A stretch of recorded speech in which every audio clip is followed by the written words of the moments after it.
Ano ang tunay na kaibigan? Pinalalabas niya ang magaganda mong katangian. Yung laging nandyan para sa'yo, kahit sa kagipitan. Sabi sa Kawikaan 18:24, mas malapit pa sila kaysa sa isang kapatid.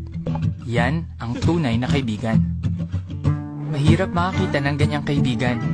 At kung ang laging nasa isip mo magustuhan ka ng lahat, baka kung sino-sinong maging kaibigan mo. Kaya paano ka pipili ng kaibigan? Sabi nga, don't judge a book by its cover. Tumingin ka sa pagkatao niya.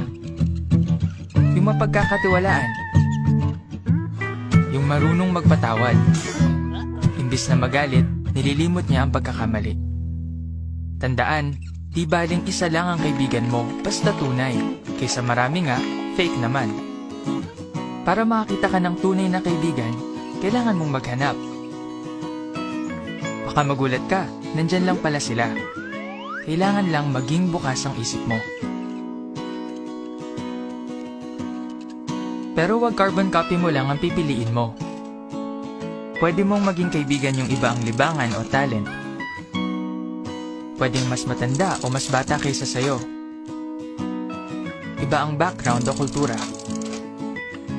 Ang dami mong pwedeng maging kaibigan. Pero ang tunay na mga kaibigan, may prinsipyo sa buhay. May kaibigan ka ba na niloko ka?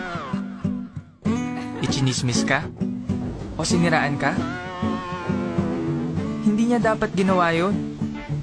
Kaya umiwas sa nakakasamang mga kaibigan. Ang habol nila, yung makukuha nila sa'yo. Pinipintasan nila ang pagsasalita mo, ang itsura mo, pati mga paniniwala mo. Hindi ganyan ang tunay na mga kaibigan. Tanggap nila kung sino ka. Kaya pumili ng marurunong na kaibigan. Hindi lang yung maraming alam, kundi yung marunong sa buhay. May paninindigan sila, at makikita yon sa kilos nila. Batay sa Kawikaan 27:17, may matututuhan ka sa tunay na mga kaibigan.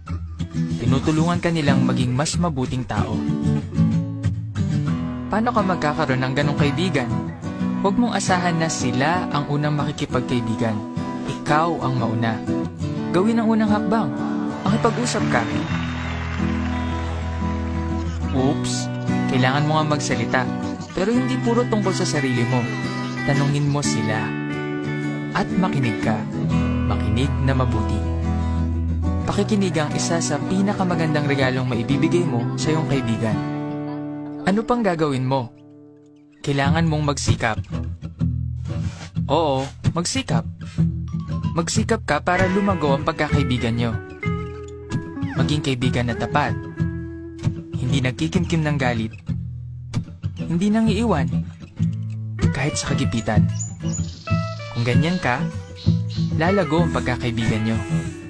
Sabi sa Filipos 2:4, itoon ang mata hindi lang sa sarili, kundi sa kapakanan din ng iba.